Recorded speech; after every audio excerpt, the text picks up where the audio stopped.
大家最近返工有冇覺得背脊骨落，硬係覺得老細望住你個眼神唔同咗？如果你覺得自己份工仲好穩陣，每個月準時出糧就一天都光晒，咁你就大錯特錯啦。而家唔係講緊10年後嘅科幻電影情節，而係講緊今時今日2024年，香港職場已經暗流洶湧，一場史無前例嘅人工智能裁員海嘯已經殺到埋身。大家千祈唔好以為人工智能淨係用嚟畫2張靚圖或者幫手寫幾封電郵咁簡單。今次呢個浪潮係直接打碎無數香港人嘅飯碗。最近市場傳出香港有2大巨頭企業為咗求存，竟然出到極端猛招，大刀闊斧咁裁員換血。仲有大家由細睇到大嗰個大台，最近話轉虧為盈，賺咗幾千萬，背後原來係無數員工嘅血淚史。最得人驚嘅係香港大量嘅入門級職位正喺度無聲無息咁消失緊。如果你唔想聽朝返工突然收到大信封，今日呢條片你一定要由頭睇到落尾，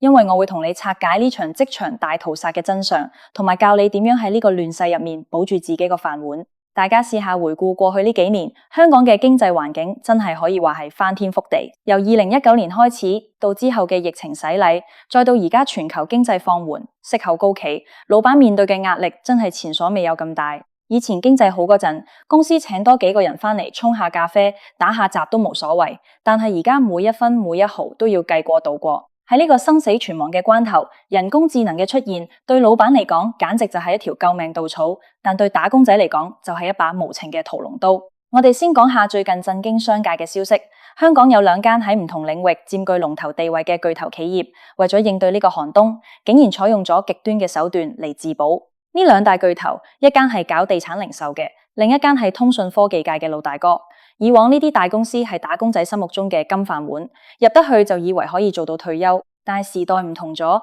呢2間巨頭最近暗中啟動咗一個被內部員工稱為大清洗嘅計劃。佢哋嘅做法非常之極端。首先，佢哋全面凍結所有人手招聘，即使有人辭職，都絕對唔會填補空缺。跟住落嚟，佢哋引入咗最頂尖嘅企業級人工智能系統，將所有可以自動化嘅流程全部交俾電腦做。以前一個部門要10個人處理數據分析、客戶服務同埋合約審查，而家只需要2個人操作系統，再加1個經理負責簽名就搞掂。咁其餘嗰7個人點算？公司唔會明目張膽咁即刻炒你，因為咁樣要賠好多代通知金同埋遣散費，仲會搞到公關災難。佢哋用嘅猛招叫做邊緣化逼退。將你調去一個完全冇發展前景，甚至根本冇嘢做嘅荒島部門，每日要你寫報告交代自己做過乜，仲要定下極度苛刻而且根本冇可能達到嘅績效指標。好多喺公司做咗10幾20年，年紀已經去到45歲甚至50歲嘅中層員工，面對住呢種精神折磨，最後都頂唔順自己辭職。呢啲巨頭企業就係用呢種不見血嘅方式，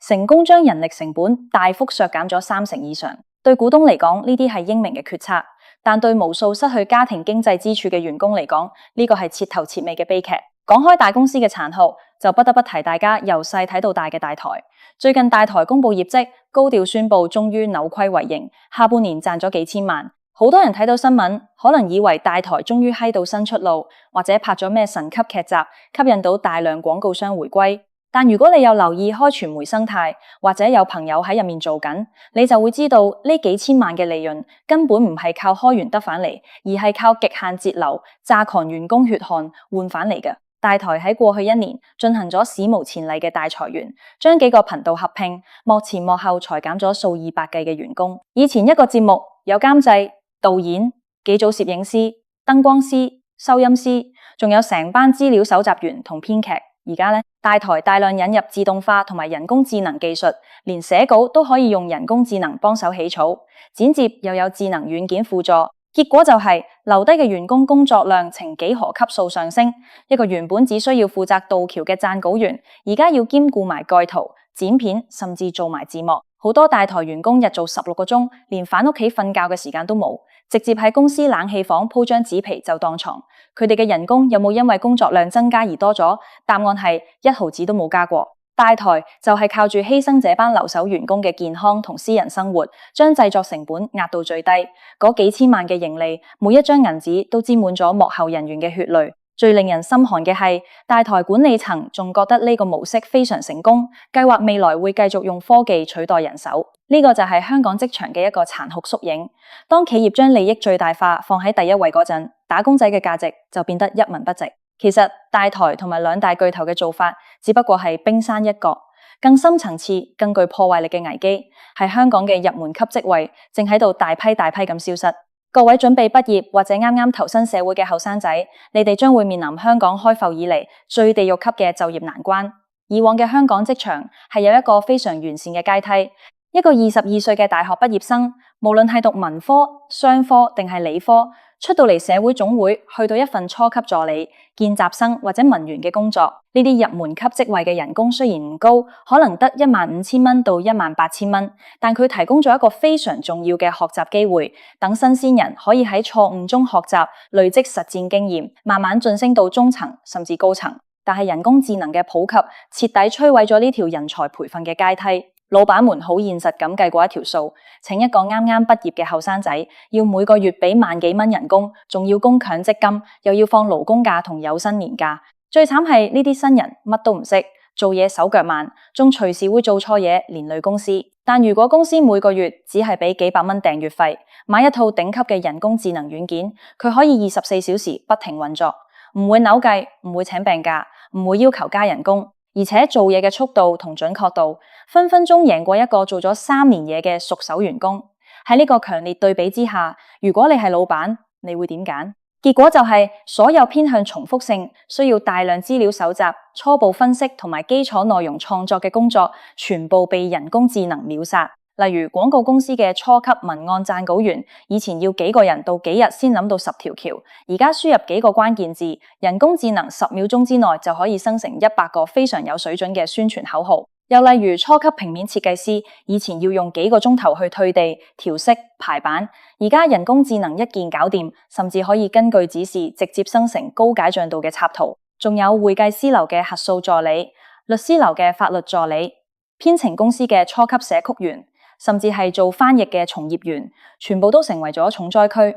當呢啲入門崗位大量消失，後果係非常之嚴重嘅，因為社會冇咗一個讓後生仔吸收經驗嘅緩衝區。如果你冇經驗，公司就唔請你，但公司唔請你，你有邊度嚟嘅經驗？呢個死結將會令到無數20出頭嘅年輕人陷入迷惘同絕望。佢哋花咗10幾年時間死讀書，爭崩頭考入大學，借咗幾十萬學生貸款，出到嚟竟然發現社會根本冇留個位俾佢哋。呢種集體嘅挫敗感，長遠嚟講會對香港嘅社會穩定同經濟活力造成毀滅性嘅打擊。10年之後，當而家呢班中高層退落嚟，香港就會出現嚴重嘅人才斷層，因為我哋根本冇培訓下一代。咁可能你會話入門級職位冇咗，咁我做咗10幾年嘢，已經升到上經理級別，今年35歲甚至40歲，應該好安全啦。錯啦，呢個諗法絕對係自欺欺人。人工智能嘅發展速度係呈指數級上升嘅，佢嘅學習能力遠遠超乎我哋嘅想象。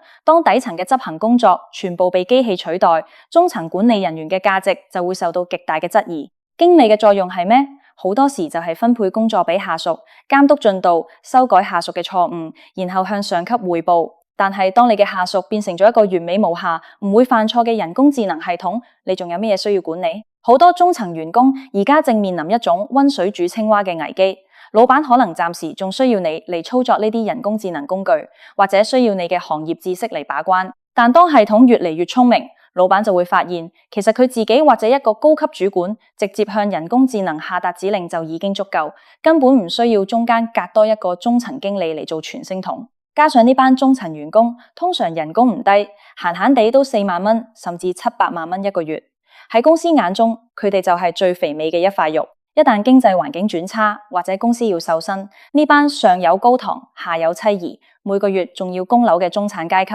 就會成為最慘烈嘅開刀對象。我哋再將眼光放遠少少，睇下香港成個大環境，大家有冇發覺香港嘅消費模式已經徹底改變咗？每逢星期6日或者長假期，成千上萬嘅香港人湧上深圳或者北上消費。點解？因為性價比高、服務好、地方大。香港嘅零售業、餐飲業正面臨緊前所未有嘅寒冬，鋪租依然企硬，人工成本又跌唔落，但係客源就大幅流失。喺呢個困局之下，本地嘅實體老闆唯一可以做嘅就係瘋狂削減人手，快餐店轉用自助點餐機，餐廳用機械人送餐，超級市場全部轉晒自助收銀，連實體店都開始走向無人化，再配合埋辦公室入面嘅白領職位被人工智能取代，香港正面臨緊一場藍領同白領同步失業嘅雙重風暴。面對咁恐怖嘅時代巨變，難道我哋就只能夠坐以待斃，等住被時代淘汰？絕對唔係。每一次工業革命或者科技飛躍，都會消滅舊有嘅工種，但同時亦會創造出無數全新嘅機會。關鍵在於你嘅思維模式有冇跟住一齊升級。如果大家仲抱住上一代嗰種讀好書、份好工、安安穩穩做一世嘅心態，咁你注定會成為這場海嘯嘅犧牲品。要喺呢場人工智能淘汰賽入面生存落嚟，我哋必須要重新定位自己嘅價值。首先，大家要明白一個殘酷嘅事實，人工智能喺邏輯運算、資料處理同埋模式識別方面已經徹底擊敗咗人類。如果你份工日日都係對住電腦入資料、做試算表，或者跟住既定嘅指引做重複性嘅動作，咁你被取代只係時間問題。我哋要贏，就必須要專注喺人工智能做唔到或者暫時做唔好嘅領域。第一樣最重要嘅武器就係人際連結同情緒價值。人工智能可以寫出一篇完美無瑕嘅公關稿，但佢冇辦法坐喺個客面前，感受個客嘅不安，用真誠嘅眼神同語氣去安撫佢。喺銷售、談判、心理輔導，甚至係高級客戶服務呢啲領域，人與人之間嘅信任同埋共鳴係無可替代嘅。一個識得睇人、眉頭眼額、懂得變通、能夠建立深厚人際網絡嘅從業員，無論科技點樣發展，都永遠會有佢嘅市場價值。所以，無論你做緊咩行業，由今日開始，要刻意去鍛煉自己嘅溝通技巧同埋同理心，將自己由一個執行者轉變為一個協調者同埋解決問題嘅專家。第二樣武器係跨領域嘅整合能力。人工智能係一個極度專業嘅專才，你叫佢寫程式，佢會寫得好好；叫佢畫圖，佢亦都畫得好靚。但現實世界嘅商業問題往往係極度複雜而且跨界別嘅。一個成功嘅項目需要結合市場營銷、心理學、財務預算，甚至係政治環境嘅考量。人工智能暫時仲未具備呢種宏觀嘅大局觀同埋直覺思維。如果你能夠培養自己成為一個通才，懂得點樣將唔同領域嘅知識結合埋一齊，利用人工智能作為你嘅手腳，去實現你腦海中嘅宏大藍圖，咁你就唔係被人工智能取代嘅員工，而係駕馭人工智能嘅指揮官。第三樣武器就係實體世界嘅行動力。雖然數碼世界已經被人工智能佔領，但人類始終係生活喺物理世界入面。水喉漏水需要人去整，屋企裝修需要師傅去揼，病人做手術需要醫生落刀。所有需要動手動腳、涉及複雜物理環境互動嘅工作，人工智能同機械人喺可見嘅將來都好難完全取代。當然，我唔係叫大家全部走去做地盤或者水喉佬，而係想提醒大家，如果你的工作能夠將數碼分析同實體行動結合，你嘅不可替代性就會大幅提高。仲有一點非常重要，就係要建立個人品牌。喺未來嘅職場，公司嘅概念可能會變得越來越模糊。取而代之嘅係一個個獨立嘅個體戶或者微型團隊。當每個人都可以低成本咁擁有一對人工智能超級助手嗰陣，點解客戶要幫襯你而唔係幫襯其他人？答案就係信任同埋獨特性。如果你能夠喺互聯網上建立起一個專業、可靠、有個人風格嘅形象，將自己打造成為某個細分領域嘅權威，咁就算大公司裁員，你都可以憑住自己嘅個人品牌接生意，做到真正嘅自給自足。講到呢度，我希望大家唔好因為聽到咁多負面嘅消息而覺得灰心喪氣。危機危機，有危自然有機。香港人最犀利嘅特質係咩？就係適應力強、轉數快、靈活變通。由當年嘅塑膠花工廠轉型做金融中心，我哋經歷過無數次嘅風風雨雨。今次面對人工智能嘅挑戰，亦都只不過係歷史長河入面嘅另一個難關。由今日開始，唔好再將放工之後嘅時間全部用嚟睇劇打機，每日抽1個鐘頭出嚟去了解下最新嘅科技發展，試下用唔同嘅人工智能工具去處理你日常嘅工作。唔好將人工智能當成敵人，要將佢當成你最好嘅拍檔。試下研究點樣寫指令，可以令佢俾出最好嘅答案。試下用佢嚟幫你搞掂最煩厭嘅文書工作，等你可以騰出時間去做更有價值嘅思考。大家仲記唔記得？幾十年前電腦啱啱普及嗰陣，都有好多打字員同簿記員驚到瞓唔着，覺得世界末日。